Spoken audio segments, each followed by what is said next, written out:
আসসালামু আলাইকুম সবাইকে। একটা অ্যাডমিশন টেস্টে চান্স পাওয়ার জন্য সবথেকে বেশি কষ্ট করতে যারা আগ্রহী তাদের জন্য আজকের এই রুটিনটা খুব ইফেক্টিভ রুটিন একটা হবে।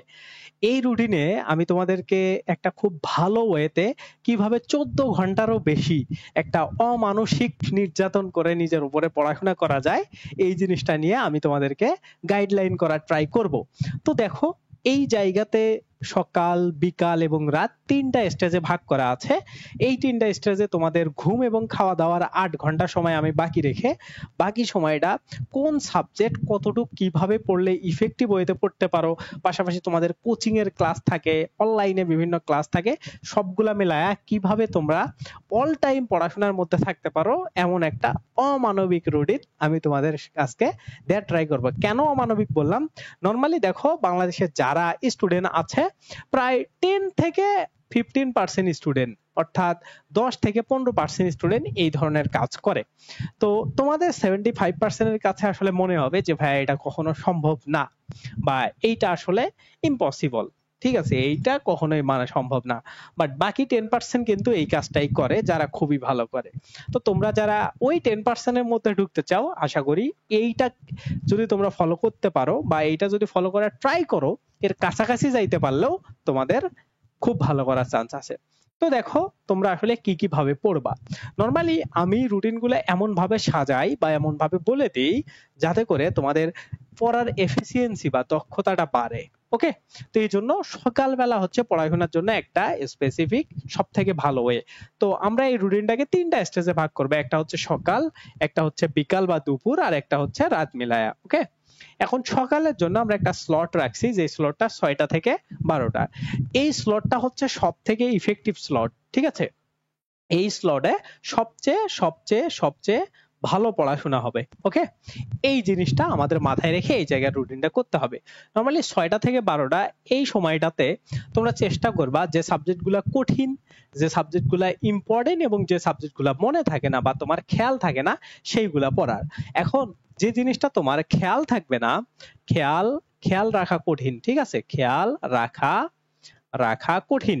ওকে, সেই জিনিসটা তোমরা এই সকালবেলার প্রথম দিকে পড়বা। যেমন তুমি যদি এই টাইমটাকে, এই 6 ঘন্টাকে যদি তুমি ভাগ করে নাও, ওকে, সকালবেলার, তাইলে প্রথম যে স্লটটা আসে, ধরো সকাল 6টা থেকে সকাল 8টা পর্যন্ত, এই 2 ঘন্টা যে জিনিসটা তোমার খেয়াল রাখা কঠিন বা মেমোরাইজিং পার্টগুলা, মেমোরাইজ পার্টগুলা তোমরা এই সময় পড়তে পারো 2 ঘন্টার জন্য। তারপরে তুমি 8টা থেকে এই যে 10টা, এই সময়টাতে যখন তুমি মেমোরাইজ পড়বা, তখন তোমার মাথাটা আসলে মানে এমন ভাবে কাজ করবে যে তুমি আসলে একটু ক্রিয়েটিভ কোনো জিনিস পড়তে চাচ্ছ। এই জিনিসটার জন্য এই জায়গাতে ব্যাকরণিক অথবা তুমি হচ্ছে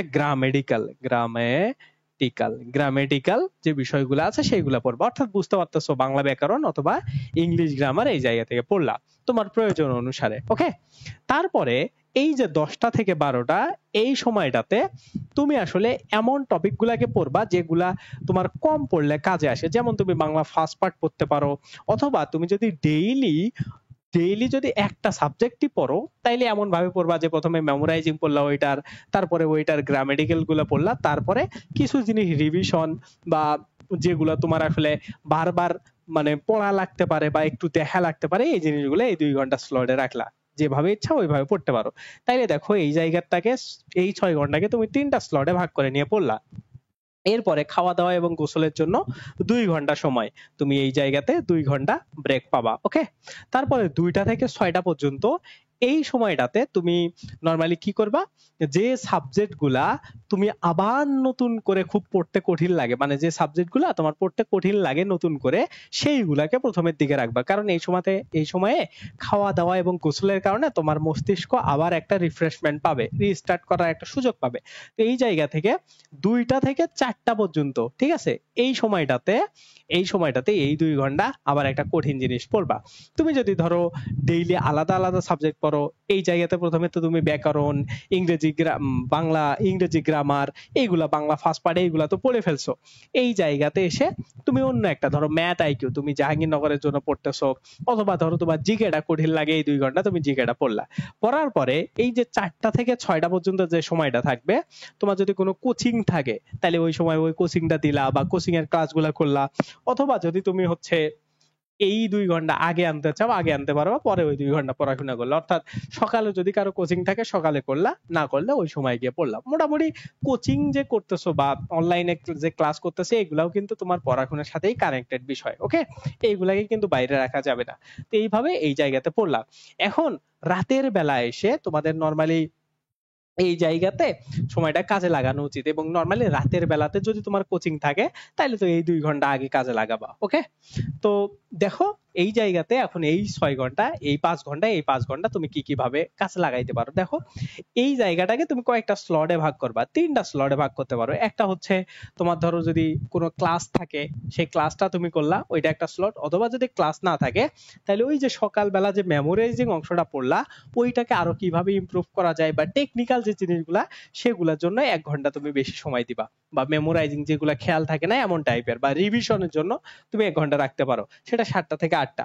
তারপরে একটু হালকা খাওয়া দাওয়া নামাজের জন্য আধা ঘন্টা ব্রেক নিয়ে তারপরে ধরো তুমি 8টা 30 থেকে 10টা পর্যন্ত এই টাইমটাতে আবার একটা কঠিন জিনিস বা তোমার কাছে যে জিনিসটা মেমোরাইজ করতে মুখস্থ হয়, এই যে এই জায়গাতে একটা ব্রেক নিলে না, ওই ছোট্ট ব্রেকটা তোমার খুব কাজে আসবে। এই জায়গাতে ওই জিনিসটা করবা। তারপরে রাত 10টা থেকে 12টা পর্যন্ত এইটা হচ্ছে তোমার সব থেকে খারাপ সময়। মানে খারাপ সময় বলতে কি, এই টাইমটাতে এসে তোমার মনে হবে তুমি খুবই ক্লান্ত, তুমি আসলে কোনো কিছু চাও না, এইটাতে বিভিন্ন বিনোদন বা তুমি একটু করে ফেসবুকিং বা তোমার বিভিন্ন কারোর সাথে কথা বলার থাকলে বা তোমার ফ্রেন্ড সার্কেলের সাথে নোট শেয়ারিং এইসব বিষয় করতে পারো। অথবা এই টাইমটা রাখতে পারো প্রশ্ন ব্যাংক সলভ অথবা নিজের এক্সাম দেওয়ার জন্য, ঠিক আছে? তো এইভাবে কিন্তু তোমরা মোটামুটি তোমার পুরো রুটিনটাকে সাজায় নিতে পারো। যদি এইভাবে নিতে পারো তাইলে তোমার একটা সলিড ভালো প্রিপারেশন হবে, ঠিক আছে? এটা তোমার খুব ভালো প্রিপারেশন হবে, এটা খুব ভালোভাবে মাথায় রাখো। তাইলে কি দেখো প্রায় তোমরা 14 ঘন্টার বেশি পড়াশোনা করলা, এই যে খাওয়া, ঘুম, তারপরে অন্যান্য বিষয় 8 ঘন্টা, এবং বাকি 16 ঘন্টার মতো তোমার পড়াশোনার সাথে কানেক্টেড থাকলা। ধরো নর্মালি কোচিং এর 2-2.5 ঘন্টা বা 3 ঘন্টাও যদি তুমি বাদ দাও, তারপরেও প্লাস 12 থেকে 13 ঘন্টার মতো তোমার একটা মানে অমানবিক রুটিন বা একটা তুমি ফলো করতে পারলে। এইভাবে যখন অমানবিক ভাবে রুটিন ফলো করতে পারবা তখন দেখবা অমানবিক তোমার একটা রেজাল্ট আসবে। অমানবিক রেজাল্ট কাকে বলে, যে এই মানুষের দ্বারা এত ভালো করা সম্ভব না, ঠিক আছে? তো এই জন্য অমানবিক কোনো কিছু পাওয়ার জন্য অমানবিক হইতে হবে। তো তোমরা চেষ্টা করবা এইভাবে কাছাকাছি একটা প্রিপারেশন নিয়ে পড়ার জন্য, তাইলে তোমার একটা সলিড প্রিপারেশন হবে। আর এর মাঝে তোমরা নামাজের জন্য আলাদা আলাদা অবশ্যই টাইম রাখবা, বা যারা অন্য ধর্মাবলম্বী আছো তারা তাদের টাইম আধা ঘন্টা, 10 মিনিট, 15 মিনিট এটা আসলে বের করে নেওয়া যায়, ঠিক আছে?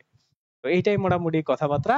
আর তোমরা সবাই জানো আমাদের 4 অক্টোবর থেকে, ঠিক আছে, অক্টোবর অক্টোবর থেকে আমাদের একটা লাইভ ক্লাস ব্যাচ আসতেছে বি ইউনিটের, ওকে? তো এই ব্যাচটার যাবতীয় তথ্য এই ভিডিও ডেসক্রিপশনে আছে, তোমরা চাইলে ভর্তি হইতে পারো। ভর্তির জন্য আমাকে 01780647899 এই ব্যাচটাতে তোমরা যদি ভর্তি হইতে পারো এটার জন্য আমাকে নক দিবা। এবং এই ব্যাচটা মেইনলি তোমার সব ভার্সিটির জন্য, ভার্সিটি খ টার্গেট করে। তুমি জাহাঙ্গীরনগর বলো, গুচ্ছ বলো, তো তুমি বলতে পারো যে ভাই কেমনে সব ভার্সিটি হয়, কারণ এই ভার্সিটি এই ব্যাচটাতে আমরা তোমাদের বাংলা, ইংরেজি, জিকে, মৌলিক জিকে, তারপরে হচ্ছে ম্যাথ আইকিউ সবগুলার কম্বিনেশনেই আমরা তোমাদের রুটিনটা তৈরি করে দিছি, বা তোমাদের আমরা ক্লাসগুলো নিব। তোমরা এই ভিডিও ডেসক্রিপশনে রুটিনটা দেখো, তাইলে তোমরা বুঝতে পারবা কোন দিন কোন টপিক। তো এইখানে তোমাদের প্রায় 100+ লাইভ ক্লাস হবে সব মেলায়, পাশাপাশি ম্যারাথন ক্লাস তো থাকবেই, আবার 123টা ডেইলি এবং উইকলি টেস্ট থাকবে। প্রায় তোমরা এই জায়গাতে 25 থেকে 30 হাজার প্রশ্নে পরীক্ষা দিতে পারবা। সেই পরীক্ষা দেওয়ার আমাদের ওয়েবসাইটও আছে, তুমি চাইলে ভিজিট করতে পারো nirbhar.net, ওকে? nirbhar.net এইটা লিখে সার্চ করো, গুগলে আসবে, সেই ওয়েবসাইটটাতে লগ ইন করবা, করে দেখবা, তাইলে বুঝতে পারবা যে এক্সামের সিস্টেমটা কেমন। তো সব ফিচার তোমরা পাবা। তো তোমরা যদি ভর্তি হইতে পারো আশা করি তোমার রুটিন যেভাবে আমি করে দিলাম ওইভাবেই তোমার চাপ থাকবে। কারণ কি, আমাদের ব্যাচের পড়াশোনাগুলা ওইভাবেই তোমাদেরকে আমরা করাবো।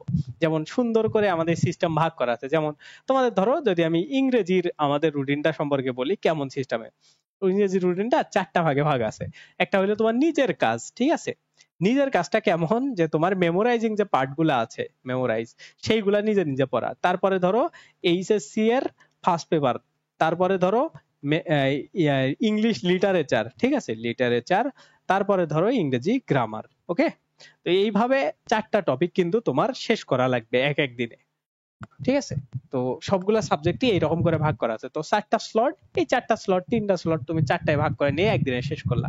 তারপরে এই টপিক গুলার উপরে যে যেগুলা পড়াইলাম সেগুলোর উপরে 150টা এমসিকিউ দিলা পরের দিনে। এইভাবেই কিন্তু তোমাদের পরীক্ষাগুলা, মানে যেদিন যে টপিকটা পড়াবো পরের দিনে তোমার পড়া শেষ হওয়ার পর পর, মানে ধরো আজকে রাত 8টায় ক্লাস হইলো, পরবর্তী রাত 8টার সময় নেক্সট ক্লাসের আগে তোমরা পরীক্ষা দিয়ে ওই সাবজেক্টের পরবর্তী ক্লাস করবা এইভাবে। ওকে, তো এই ব্যাচটাতে তোমরা যদি পারো কষ্ট করে 2500 টাকা দিয়ে ভর্তি হইলে আশা করছি A to Z একটা প্রিপারেশন নিতে পারবা সব ভার্সিটির জন্য। আলাদা আলাদা করে কোনো ভর্তি হওয়ার কোনো প্রয়োজন নেই, ঠিক আছে? তো আজকের ভিডিওটা ভালো লাগলে অবশ্যই লাইক দিবা, চ্যানেলে নতুন হলে সাবস্ক্রাইব করবা। Bye bye.